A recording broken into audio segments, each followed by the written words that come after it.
Hello everyone, welcome to today's video. About a year ago, I did a houseplant guide series, which was very early on in my plant hobby and my YouTube journey as well. So it was kind of just a very weird mix, and it's just not what I would want beginners to start off with, I guess. So I decided that I wanted to sort of reiterate that and make it into something that's a lot more internalizable. It's easier to internalize is what I'm trying to say. I also want to mention that I have worked at a plant store before, and at this plant store we would, give people a little bit more information than they would at any other plant store. We would repot the plants before they left our store and sort of talk to these people about the plant care and just about light and watering and things like that. I got some experience behind my belt is what I'm trying to say.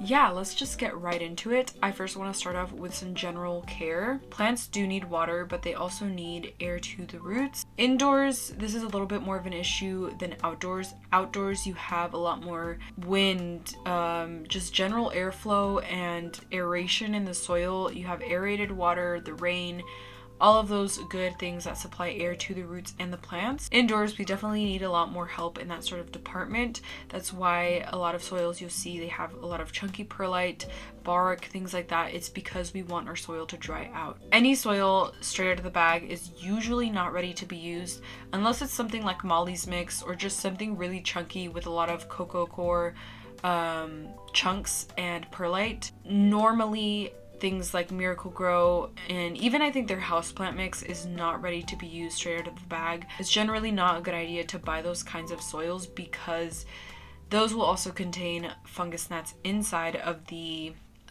soil itself.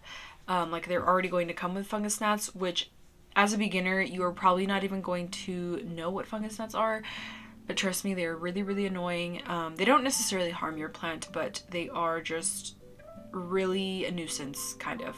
And water and light go hand in hand. It's not just a question of when you water, but also about how much light you're getting and your conditions. Plants, and more specifically the green on those plants, photosynthesize off of light and in turn use up their water to be able to photosynthesize. So if you have a plant in low light, it is going to photosynthesize less, therefore it is going to need to eat up less water, therefore you're going to be watering less, especially if it's in something like a really, really dense mix, which normally plants in low light tend to be from what I've seen.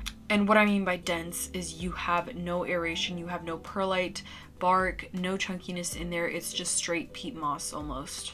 So in low light, plants are going to use up much less water than they would in higher light. In higher light, your plants are going to be growing generally a lot faster and generally going to be using up a lot more water than they would if they were in a low light situation, and vice versa. A plant in low light isn't going to use up that much water. It's one reason that greenhouses can sort of get away with using something like peat moss, which peat moss is just sphagnum moss at a degraded level, I believe.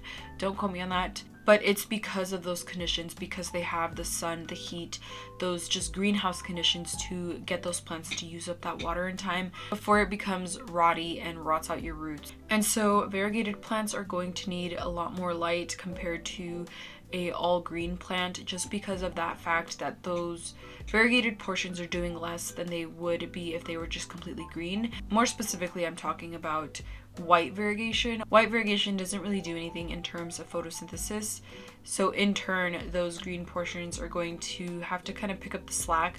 But also, if that white variegated plant is placed in a low light situation, those white portions are going to be the first to go. And with this, a lot of people just say to give your variegated plants high light and they'll give you more variegation. This is not true for every single variegated plant. There's different types of variegation. So there's variegation that can be dependent on your conditions, and like light, for example, or there is variegation that's like a pattern, which I guess the one plant that I could think of is like my Calathea Worcesterwixii, or usually Calatheas I feel like more so have this, or even like the Tradescantia Nanook. And then there is variegation that is solely based on the genetics of your plant. Like, for example, the Monstera albo has this, and same with, like, usually what I've noticed is if it has the word albo in the name, it's most likely dependent on the genetics of your plant. It's one reason why you can't just give the Monstera albo more light and it'll give you more wider leaves or more variegation. It's because it is solely based on the green and white portions on that stem and where they land and how they show up on the leaves and the stems and just the placement of everything pretty much. No matter what, you want to give your variegated plants more light than you would a green, like a all green plant, because of the fact that they have variegation. Not only that, but because that variegation also isn't really doing anything, so those green portions are going to want a little bit more light and a little bit more photosynthesizable light to keep up with those white portions of the leaves. Now we're going to move on to water and light, which is honestly, I feel like my favorite topic, just because this is where, in my experience, I've seen a lot of people sort of take an understanding from and just kind of have like a light bulb moment where they really, really understand it. And I feel like water and light is very, very, very important. I would say one of the most important things when it comes to plant care. So when it comes to most plants in soil, and I'm specifically talking about soil because soil and semi-hydro I find are kind of two different care techniques, I guess. So when it comes to most plants in soil, you want to let your soil dry out, and you will tell that it's dry by the weight. I can't remember the last time I've stuck my finger in my plants to sort of see where they're at, or even used a moisture meter. I don't think I've ever used a moisture meter. That's just because over time you sort of get adjusted to feeling the weight of your plant. And with this, I would say is really observe your plants, observe how they act, observe how they look when they're watered, when they're dry, because then as you'll observe these things, and as you see the plant change over time, you're gonna take these little cues of the leaves, curling down a certain way or doing this or doing that, and you're really gonna be able to have a deeper understanding of your plant and its care. Like for me, one plant that I guess I could really tie this to is like my micans. And when I mean observe your plants, I don't just mean like look at them, I mean like feel them, feel the leaves, feel, the stems, like literally anything that you can touch on your plant. Understand where it is in its watering schedule, or not watering schedule, but understand where it is in its water uptake, and really get a sense for how the leaves are and just the way that the plant is currently in its state. You're doing this so that you can take these little cues and little observations and really understand your plants a little bit more. Like with my micans, I can also feel the weight of the pot, but also being able to see the leaves sort of wilt just a little bit is what really tells me like, okay, this needs water right now. And it's not like a gigantic wilt, like it's not like anything crazy that you would think that it's like underwatered or something. The main thing that I could give any person coming into this hobby is really observe your plants. Really do. Like, and I mean this to like the fullest extent. Understand the roots, not just understand it, but observe it. I don't mean like understand it, because I feel like I don't even understand the roots yet, but observe the thickness of the leaves, the thinness of the roots, the way that the leaves move when they're dry, when they're wet. Like really, really just observe your plants and where they are at every single stage. So the main thing that I want you guys to take out of that is to observe your plants, and also don't try to understand where your plant is at uptaking water by sticking your finger in the soil or using a moisture meter. I just have never really been a fan of those things. At the beginning, sure, it could be helpful, but as you get deeper into this hobby, weight is going to be like your best friend. You are really going to be able to tell immediately if it needs water or if it doesn't. Another big, gigantic tip that I could give any person coming into this hobby is pot your plants in clear pots. Sorry, I had to think a second, but pot your plants into clear pots, because clear pots or vessels, whatever floats your boat, are going to be your best friend. It is so easy to see the health of your plant, One thing that I definitely struggled with at the beginning of this hobby was I would constantly, and I mean constantly, unpot my plants, see if they were doing okay, see if the roots were okay. And when you have a clear pot, you really just see it without even having to bother the plant, which might disrupt its growth or, you know, its happiness levels or whatever. You get to see everything that is going on below your soil. If it needs water, especially because you'll see that difference in precipitation. I'm not sure that that's the right word, but if it isn't, I'll pop it on the screen. But you'll see less accumulation of water in the air pockets. And if it's possible, or if it's in your budget, I definitely recommend to get a light meter. One portion where I definitely went wrong in this hobby was not understanding light completely. It's not just as simple as putting a plant underneath a light and it's gonna thrive like crazy. It really depends on the wattage of the light, how many foot candles that plant is actually receiving. Because for a long time, I personally have done this, and this was my biggest mistake of all time, was I put like all my plants underneath a 7-watt light, like an IKEA LED little light bulb, and I was treating them like if they were in a highlight, and they were not whatsoever. If anything, they were getting like maybe 100-foot candles. And so really understanding light can help aid you in that care for that plant. You may be going through a similar situation where you're treating the plant like it's in a highlight situation, but in reality it's in a low light situation. Another thing I really want to mention is you do not need grow lights if you have enough natural light, of course, and also depending on what you want for that plant. If it's a snake plant and you just want it to sort of stay the same, then I'd recommend probably moving it to lower light. But if it's a snake plant and you want it to really grow and really get big, and then you're gonna want to give it a lot more light. And as for natural light, south facing windows are the best. They just have the most full sun and the longest full sun. East and west are also okay. I have east facing windows and my plants love it, especially during the summer. My plants haven't really complained whatsoever about the light. If anything, I feel like my plants have taken a little bit too much light from it. North is not the best for your plants. I wouldn't go putting any ferns in a north facing window, just because ferns are a little bit more thirstier. They like to be a little bit more consistently moist, and in a north facing window they aren't going to have time to uptake that water before it festers or before it gets all nasty and rotty. And watering, again, is entirely dependent on your conditions, your temperatures, the light that you're getting. It's why watering days are so looked down on. It's because, I don't want to say looked down on, but they just aren't really pushed.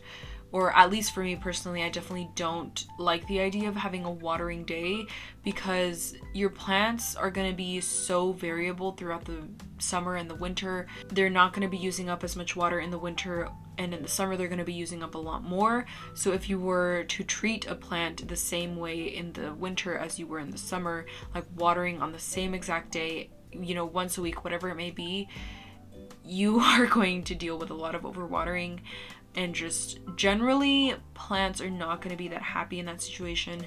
Obviously, depending on your conditions, like if you have them in a greenhouse, great, go ahead, treat them just as you would in the summer. But another thing is, you know, for example, in my house, it could be the sunniest, most humid, most hot environment versus someone else's house who is the complete opposite. It's cold, it's dry, and just generally the plants in that situation are not going to dry out as quickly as they would in my conditions, because in my conditions they are uptaking a lot more water, there's a lot more light, and just generally different conditions means different care for each separate set of conditions. The care is going to be different because of those differentiations in each set of conditions. And it's not like a set thing, like if you have these conditions, you're going to care for a plant this way, and if you have these, you're going to care for that way. It really, truly just depends on your specific situation. There are certain plants like snake plants, calatheas, pothos that will tolerate low light, but they will not thrive in low light. So in low light, you're not going to see as much growth, and again, you're not going to be watering as much because of the fact that the plant isn't photosynthesizing, because it doesn't have as much light to do so off of, if that makes sense. And another thing that I have sort of made clear a little bit earlier is watering is very, very different in the winter versus the summer. In the winter, it is colder.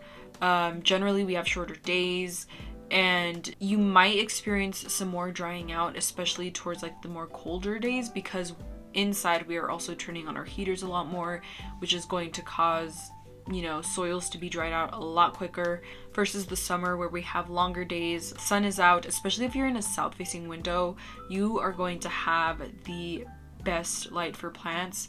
And that's not to say that any plant that you put there is going to enjoy it.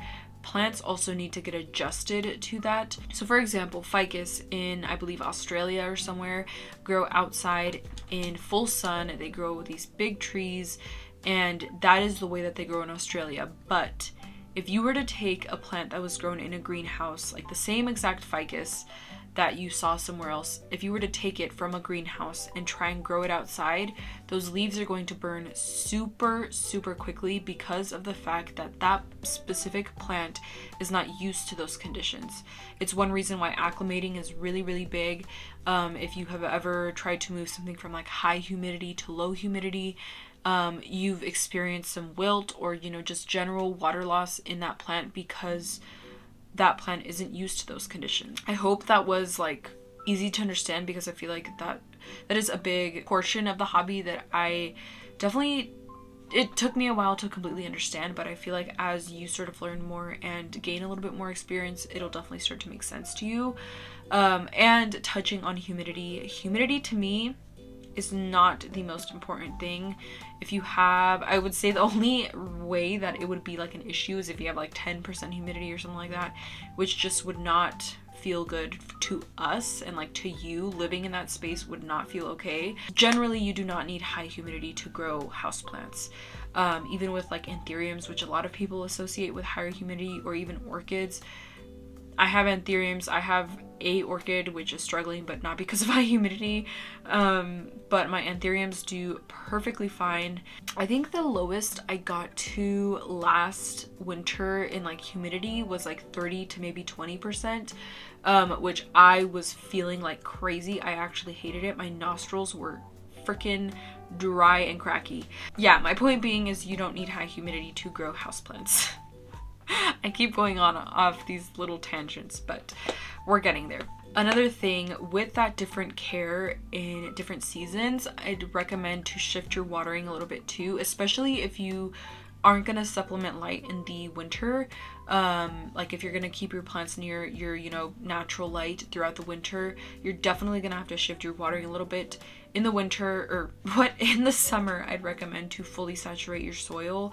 And what I mean by that is you're gonna take your plant and completely, you know, water it. And I say this in the context of the soil is already very well draining. For me personally, it'd be something really chunky because I tend to overwater. Yeah, in that context of a very good, well-draining soil, you're going to completely saturate it and then, you know, let it drain a little bit and then completely saturate it again until it has completely drained out. Basically, you just want to water that soil until the water is draining at the bottom. And that's with drainage holes, of course. I do grow in no drainage, which is a whole other video. If you want a little bit more information on that, I'll try and link a video that I did a while ago on how I care for my no drainage plants. And the reason that I recommend doing this, especially if you have a south facing window, please just bear in mind that your plants are going to be drying out like crazy, which is one reason why I recommend to fully saturate. If you're an overwaterer, I feel like I could see how you might want to take it back a little bit just because of that fact. And so in the summer, you're going to want to fully saturate, but then in the winter, you're going to want to dial it back, maybe even underwater. You're maybe even going to want to bottom water, which is something that I have seen do pretty okay with. The sort of logic behind this is that you're not going to be completely saturating your soil because that plant isn't going to be using up as much water. So you're going to give it less water because it's getting less light. Hopefully that makes sense. I'm hoping that point got across. And in the winter especially, you don't want to oversaturate your substrate because then it'll go straight to overwatering and then straight to root rot, which brings me to my next point, which is overwatering. Overwatering is caused by a substrate that is too wet for too long with no room for air pockets in there, which then in turn causes your roots to rot because of the fact that there is no air. There's no aeration in that soil. As we covered at the beginning of this video, plants need water, but they also need air. Underwatering can also happen, which is the opposite of overwatering. It's when your plant's roots are deprived of water and therefore they rot off and become dry rot. And these can also happen in combination with each other. What I've seen most commonly with this is someone will underwater a plant and then try and make up for it by watering it, and then those roots get rotted even more, or it'll just turn into wet rot because of the fact that they were already dry rot, if that makes sense. And overwatering can also happen when you overpot. Overpotting is when you put a plant with small roots into too big of a vessel or a pot for those roots to absorb in time. And the logic that I've sort of seen behind this is that if you put a plant in a big pot, it'll grow big and luscious in no time, which is actually doing the opposite. For example, let's say I was trying to put this plant in like a big gallon bucket. This would probably die almost immediately just because of the fact that the small amount of roots does not have the capacity to absorb or take on that water load in that big giant gallon bucket or whatever you're potting it into. Really, you're not just putting it in a bigger pot, but you're also adding more substrate in, which is then in turn absorbing more water, holding onto water for longer, and those roots do not have the capacity to again absorb all of that water in time before it festers and just goes into the rotting situation. To understand a little bit more care about your specific plant, I would definitely recommend to look into where those plants are grown natively. It's something that I used to do a lot as a beginner just because it sort of helps you understand your plants a little bit more and you get a feel for the conditions that are in that area. Like if it's grown in Brazil, it's gonna be accustomed to a lot more humidity and water, and things like that. You just really get a better understanding of your plant and what it likes. It's not something that I do so much anymore just because with time you get a little bit more adjusted to what the plant wants and you get more observant and experienced with plants to the point where it's not really needed to do that, but it is still always really helpful to look at where your plants are natively grown. Another thing I just quickly want to mention is pests are a normal thing when it comes to houseplants. It's something you're going to deal with. And for a long time in my sort of plant journey, I really was like focusing on the fact that like I did not want pests. If I saw spider mite, I was going to chop everything down. And it's really not the reality of it. You're going to deal with pests. You're going to experience these things. And the one thing that I will say with this is you want to do your best to have preventative measures, not defensive measures. I don't think that's the right word, but hopefully you understand what I'm saying. You just want to do your best to prevent having pests and containing pests.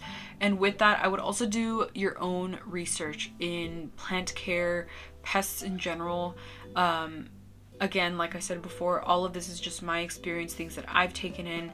I'm not a botanist, and so generally do your own personal research to fully understand what you're doing and the chemicals you're using. Especially for most of my pest treatment, I will usually use like dish soap or alcohol just because it's what I have at home. And again, just do your own research into what pests you're dealing with, your care, to make sure that you're also keeping your children and your pets safe as well, and yourself, of course. To recap everything we just talked about, plants need a lot of air to roots, not just water. Your soil needs to be aerated with some sort of chunkiness in there, especially if you're an overwaterer.